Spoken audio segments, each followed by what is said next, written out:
প্রতিদিন রাতে, এবং সারাদিন আমরা মহানগর প্রতিটি পূজা মণ্ডপে ঘুরি। আমাকে সংক্ষিপ্ত বলা হয়েছে, কিন্তু কিছু কথা না বললেই নয়। মহানগরে হচ্ছে 258টি পূজা।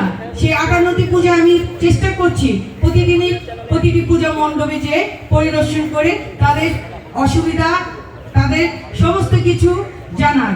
আমি জোর গলায় এবার বলবো, 15 বছর আমাদের অনেক মন্দির, প্যাগোডা, আমাদের রামও ট্র্যাজেডি সবই আমরা জানি, কোনো কিছুরই বিচার পাইনি। এবার আমরা এই বছর এই পট পরিবর্তন করে অন্তর্বর্তী সরকার, তাদেরকে আমি জানাচ্ছি ধন্যবাদ। তাদের এই সরকার গঠনের পরপর আমাদের জনগণ স্বস্তির নিঃশ্বাস পেয়েছে।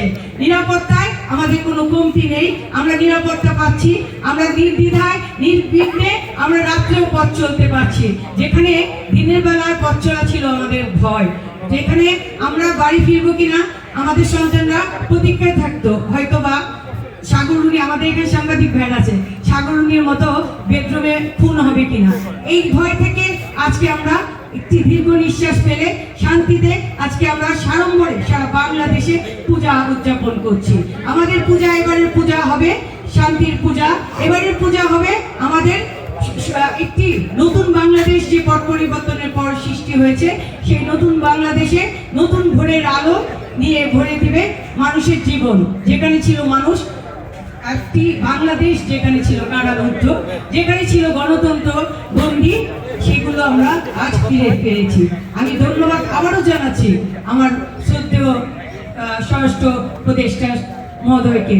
তিনি অতি কষ্টে আমাদের এই যে এখানে এসে এই পরিদর্শন করছেন, এই বয়সে সে তিনি তার দায়িত্ব অনেক মনোবল নিয়ে পালন করছেন। আমি তার কাছে কৃতজ্ঞ। সবাইকে আমি মন্দির পক্ষ থেকে, আমাদের সাংবাদিক ভাইরা যারা এখানে উপস্থিত আছেন, সবাইকে জানাচ্ছি অসংখ্য অসংখ্য ধন্যবাদ। শুভ শারদীয় দিবস। ধন্যবাদ মন্দির কমিটির আহ্বায়িকা এবং প্রান্তিক বিষয়ক সম্পাদিকা অপর্ণা দাস। আমি শ্রদ্ধা ভরে এই সারা বাংলাদেশে 5ই আগস্টের পরে যে একটা অবস্থা সৃষ্টি হয়েছিল, কিছু মানুষের কৃতজ্ঞতার কথা আমাকে না বললে নয়। দেশ নায়ক তারেক রহমান যেদিন 5 তারিখে আমাদেরকে ডেকে বললেন মহাসচিবের মাধ্যমে, আমরা সেদিন সন্ধ্যাবেলা থেকে বাংলাদেশ হিন্দু বৌদ্ধ খ্রিস্টান কল্যাণ ফ্রন্টের বিজনকান্তি সরকার, মিল্টন বৌদ্ধ, ভদ্র সহ, রামগোপাল সহ, অপূর্ব সহ আমরা সমস্ত মন্দিরগুলোতে, এবং বিশেষ করে একজনের নাম আমরা বলতে ভুলে যাই, সেটা হলো আমাদের সুভাষচন্দ্র দাস, উনি মহানগর কমিটির সদস্য সচিব। ওনার নেতৃত্বে আমরা সারা মন্দিরে, তখন কিন্তু সেই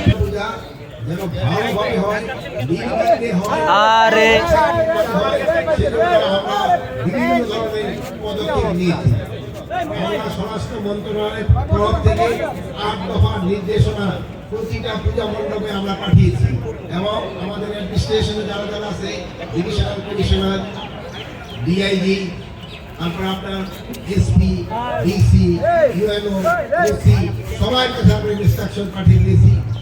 আপনারা এবার সবাই, আমি আশা করব আপনারা নির্বিঘ্নে এই পূজা উদযাপন করতে পারবেন। এই পূজা উদযাপনের জন্য আমরা